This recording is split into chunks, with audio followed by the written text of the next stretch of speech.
This tutorial features the Round Shiplap Board and the Gentle Distress Smooth Paint Technique. We'll be using the Round Shiplap piece for this technique, painting it in two colors. It does come with a separate overlay, which we will glue on. It also comes with a 4 3/8 mat board for finishing your cross-stitch piece on and putting in the center.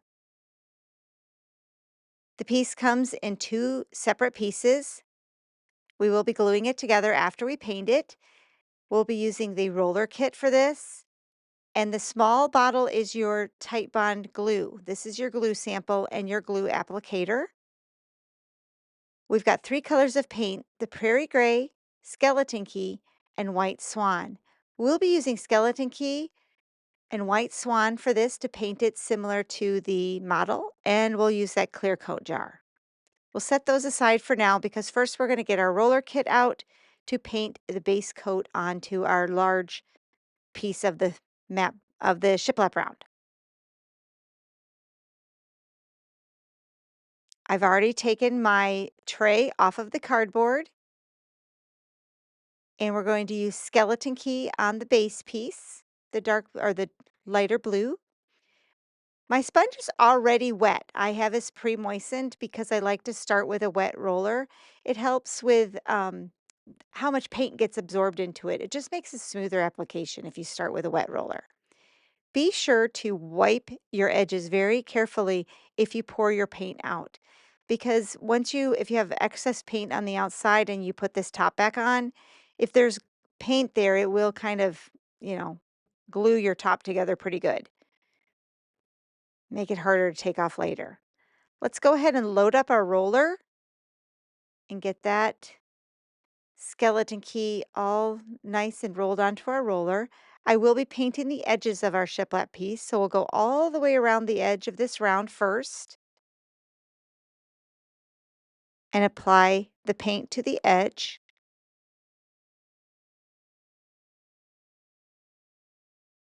And then we're going to roll it and apply it to the top. You can see I'm just lightly pressing and then smoothing that out. This is our gentle technique, gentle, smooth, distress technique. So we will be applying two very thin coats of paint. That's part of the key to a gentle and smooth finish is not to apply heavy, heavy coats of paint. We do want nice coverage. We're just going to go over it twice with two light coats instead of really thick coats. I just keep reworking and blending out any roller marks that there might be, going back and forth in the same direction across the board. I go with the shiplap lines. I don't go against them because painting against those might have caused paint to clog up in those grooves, and I want to keep as much paint out of those as possible. Once we have our first coat on, I'm going to go ahead and dry it. At this point, you can set it aside to dry. Use a heat gun like I'm using now, which is just a nice little craft drying heat gun tool, or even hair dryer will dry your paint. But we do want a nice dry coat before we apply the second coat. So we're going to dry this completely.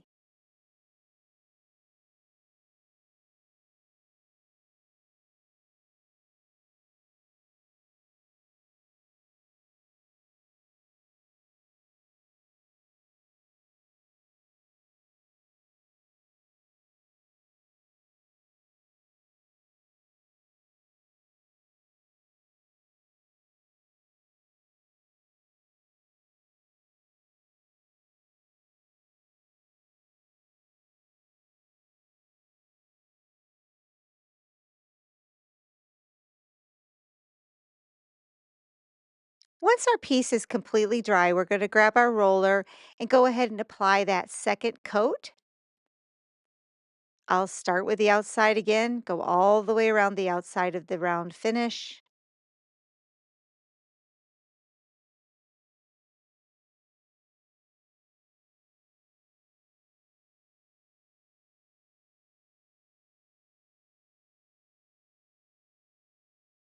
And then it'll go across the top. You can see I'm still using that same original 2 tablespoons worth of paint for a couple reasons again, because one, we don't want to waste a lot of product. We want to have lots of product left over so we can paint multiple boards.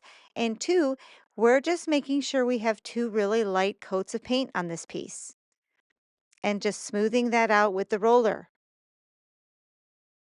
This roller is kind of a spongy foam roller, but you could use the white foam rollers as well, and that would probably even give an even smoother effect.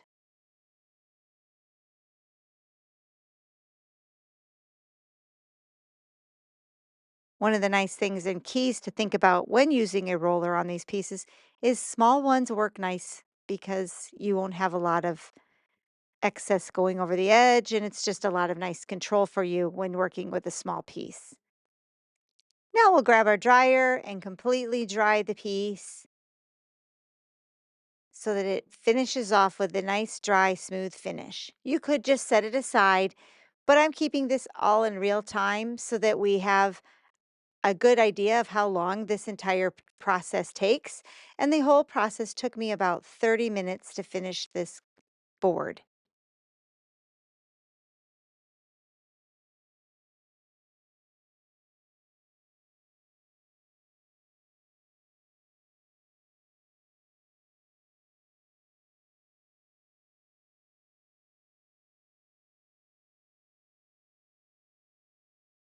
Let's take a close look at now our finish. It's nice and smooth. We have no paint over the edges of it. The roller was the key tool to accomplishing this nice smooth finish.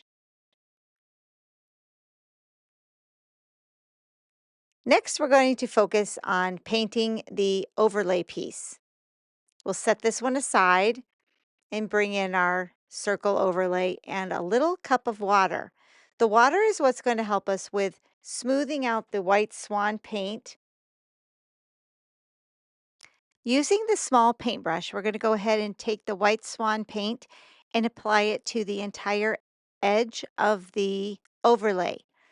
This is a preference. You don't have to cover the burnt edge, the laser cut edge, but I like to in this instance because of the fact that we are going to apply a liquid clear coat to the top of all of these. And the liquid clear coat sometimes will pull some of that burnt edge off and transfer the brown from the burnt edge onto our white paint. So what we're going to do is lock that in by painting the white swan over it, and then we don't have to worry about that transfer. Usually I will spray paint all of my pieces, like with a not a spray paint with paint, but spray paint with a clear coat. And so then it doesn't do that. But when we're brushing it on, it does. I'll talk about it again in a little bit. But first, we're going to also take a little bit of water while we're applying this paint and use that to smooth and thin our paint out as we go.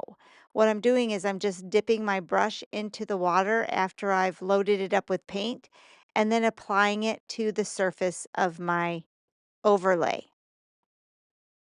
Because the DIY chalk paint is very thick, it's nice to have a little bit of water on hand in case it starts to thicken up on you too much. You can just thin it out with just a tip or tap, I guess I want to say, with your brush into the water. There's a couple pieces that are blending in as well, like some little pieces I don't want in my paint. So I'm pulling those out now with my brush and then smoothing that back over. Typically, when I'm doing texture, I'll leave it, but in a smooth finish, I want to grab those now so that I keep my finish really polished looking. Got another one right there, so let's get that out and smooth that back out. I just keep continuing this process of smoothing the paint with my paintbrush. If you use a sponge or a roller on this one, the roller would help too. You could use the roller, but since it's such a small little piece, I decided the paintbrush would be the applicator to use. You do want to keep your paintbrush clean because we're going to use it a couple different times for clear coat and things like that in the kit and in the process of painting our three pieces. We'll go ahead and dry this whole piece now. Had a little bit of paint that I wanted to blend out there. It was probably over the edge a little too much, so I smoothed it out with my brush. Now I'm drying the entire thing with my heat tool. before we apply the second coat.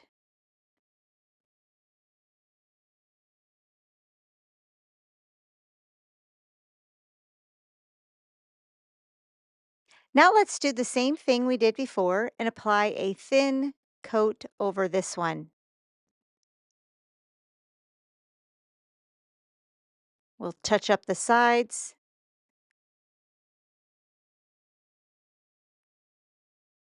We're not going to paint the back side. That's where we're going to glue to the front. So we only have to focus on the front and the top and the sides of this piece.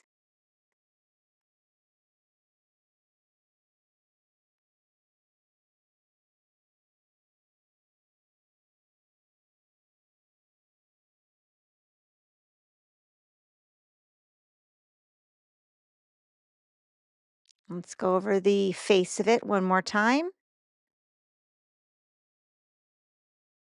And here's a nice close-up of just smoothing that paint out using that small paintbrush.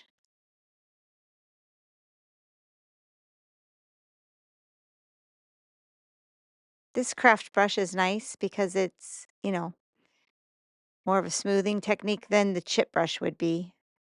So that's why I like to use it for this.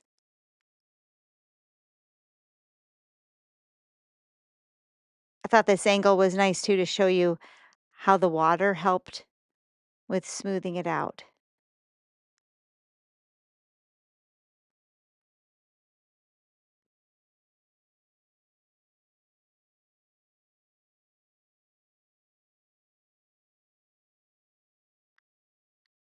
I painted the inside as well because, again, I don't want to have that brown transfer over when we apply the clear coat finish.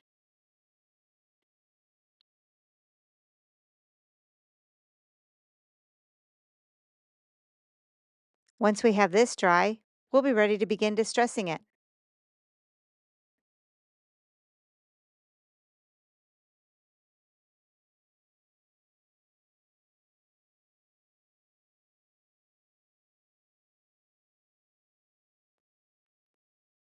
All right, that feels nice and dry. I see a little spot right here. I'm going to touch up on the inside because I want to make sure I've covered that laser burnt edge.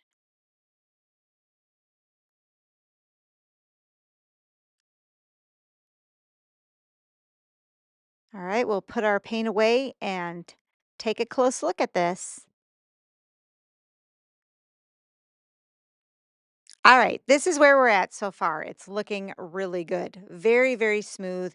You can tell that the tools did the trick. Using the water, the paintbrush, the roller helped give us a very nice smooth look. You could leave it here and just glue it together and use it at this point. Maybe put your clear coat on. Or if you want to add a little definition, this is where the sandpaper is going to come in. We have two 20 grit sandpaper inside each one of your kits, and we're going to sand each piece. We'll sand the white one first so we don't transfer blue onto white. And I like to just tri-fold my piece just like this because it makes it more manageable without ripping it. And the first thing we're going to focus on is this back side because that glues on top of it and we don't want that extra paint that's back there to, cause it to not fit flush. We want a nice tight fit. So let's go ahead and sand off the back so that we can remove any extra paint that may have ended up there. We didn't bother to paint this side. We didn't need to because that's where we're putting our glue. So let's clean that entire back side up. Then we're going to focus on the front of the piece and the edges. We're going to go over it very lightly. This is not a heavy sanding technique.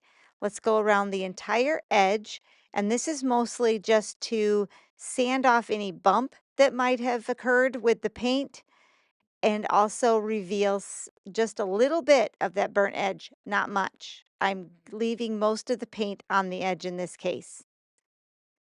I'll go all the way around the entire piece. I am not applying a lot of pressure here. It's a very light-handed sanding.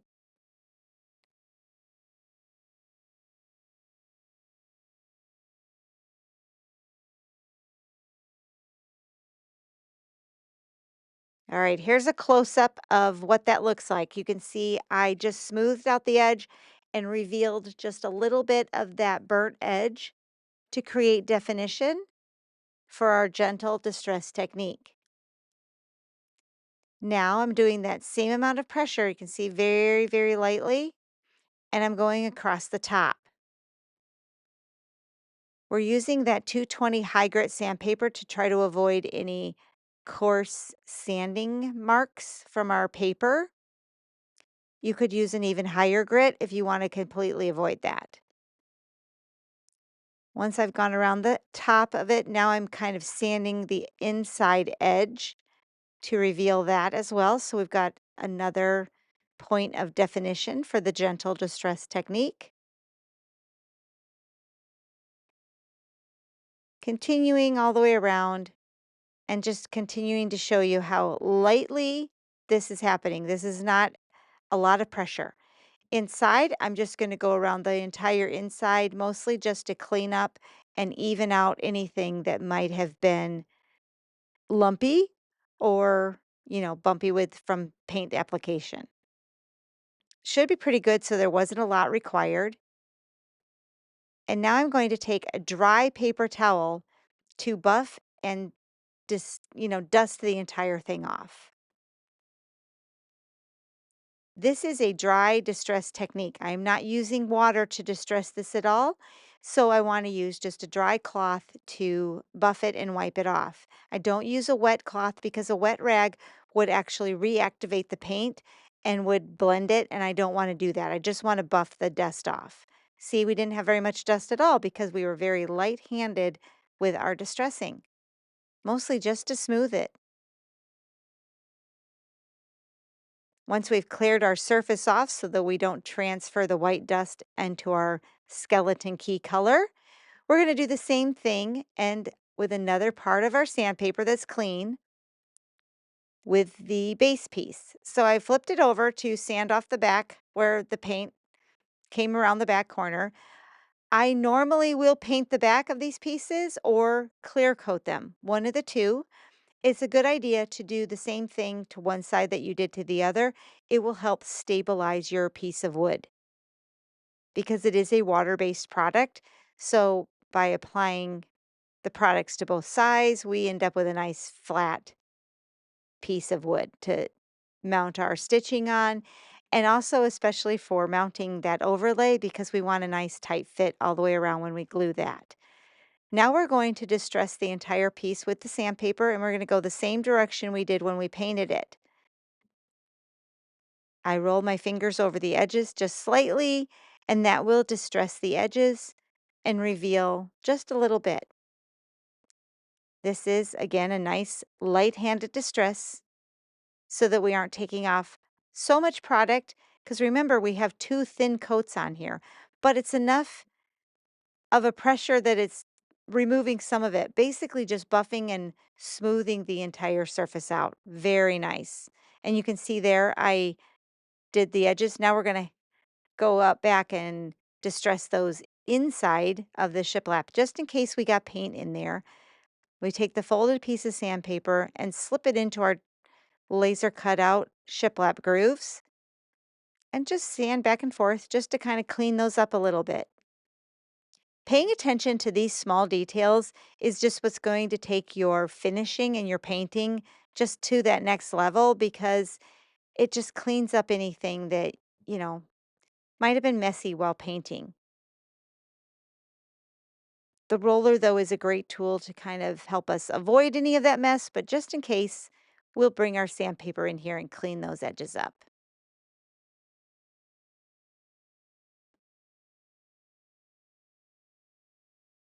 Now we'll go around the entire edge, not to remove any product, to down to the wood, but just to smooth out edges in case there was a paint lump that was out there on that outer edge. We'll go ahead now and completely dust this with a dry cloth once again. We're not going to use a wet rag on this. A wet rag will remove more paint. It will also leave streak marks in your chalk paint from applying a wet rag. See how nice and smooth we have it now? It's almost burnished and buffed. and we want to keep it completely dust free and prepped now for applying our clear coat finish. We're also going to glue that overlay onto it, so we want to have everything nice and smooth.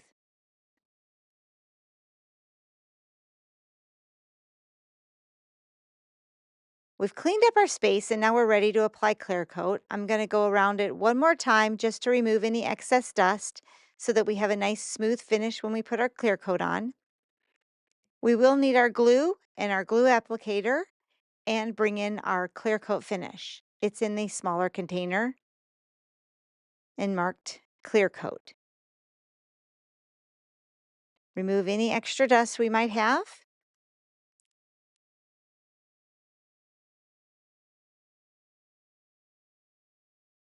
And we're going to do the white piece first, once again, so that we don't transfer any of that blue onto our white.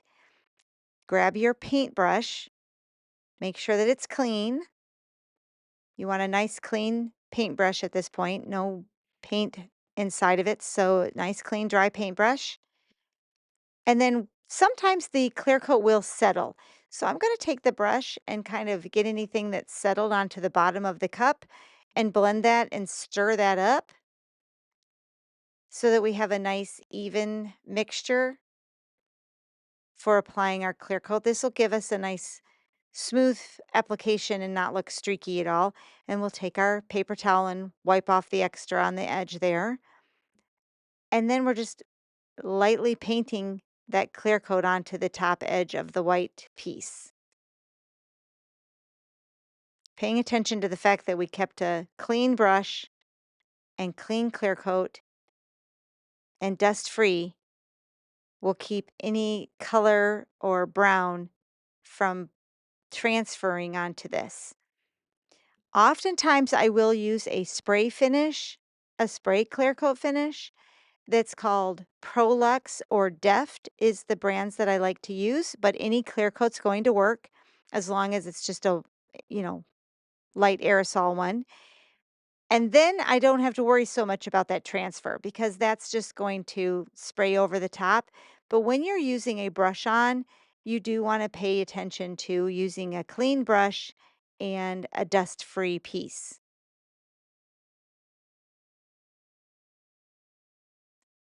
Just one of those extra details to making it nice and smooth and keeping it white. Because you can see I did go around the edges that I painted white. Now we're going to go ahead and dry this before we touch it because if we pick it up at this point, we're going to leave a fingerprint in that wet clear coat. So we'll take the heat gun, go all the way around and dry it. Then we'll set it to aside so we can apply the clear coat to the base. You'll notice that I am applying the clear coat to the pieces separately before we glue them. Just going to clean that up so I can put this on top of it. And now I'm going to apply the clear coat in the same direction that I painted this piece. And it's narrow enough that we can go the full width. I'm catching that wet edge. I don't go back into the wet part very much. I might just catch a thick area of paint or clear coat, but I don't go over it and over it because now that is drying. And if I were to put my brush in it again, it's probably going to leave a brush mark up there. So I'm just working my way down in nice even strokes across the top. Again, this is in real time, so this is the speed that I'm working at, keeping a nice wet edge and starting where I left off for applying the rest of the clear coat, working my way down the entire piece. This is giving me a nice smooth finish on the base of the board.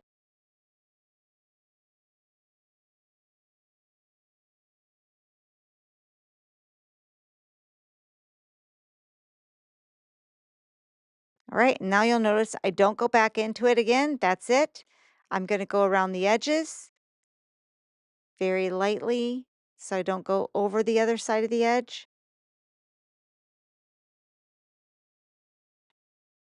There's a very light amount of clear coat also in my brush at this point. You're gonna have leftover of this product as well,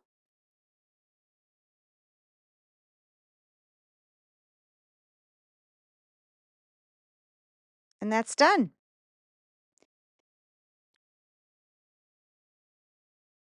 We're gonna go ahead and dry it completely.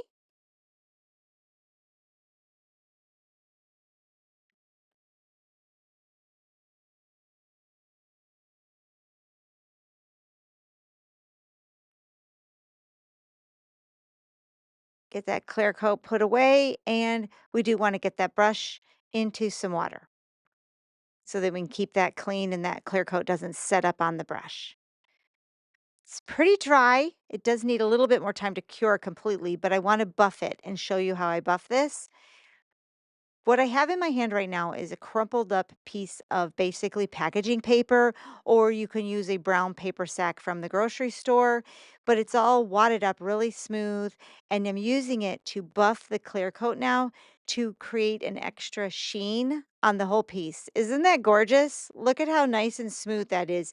And we've done this just using a roller and, you know, distressing it lightly with some sandpaper and now giving a really good burnishing effect using this paper bag on top of the clear coat just to completely smooth it out. You're going to love the feel of this. It is so buttery smooth. Once we have that done, we're going to do the same thing to our white overlay and buff that completely with the bag. And I crinkle the bag up quite a bit so that it's really soft. And then once it starts to tear, throw it away and get more, right? You've got plenty of it in your box. Now let's apply our overlay to the top of the round shiplap piece using the Tight Bond Quick and Thick glue. That is the glue that is in your sample pot. This is the only place we're using the glue, and here's our little glue applicators, this tiny little sponge. You're going to pounce the glue on.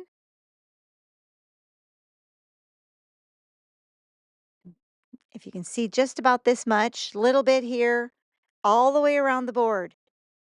We don't want to over apply glue so that it kind of squishes out from underneath, but we want to have a nice pounced even coverage. So I guess think of it like you're applying a thin coat of paint and just keep working your way all the way around the ring. This is in real time, so this is about the speed that I work at. The glue does start to dry quickly, so I do want to keep moving and keep applying it evenly across the entire overlay.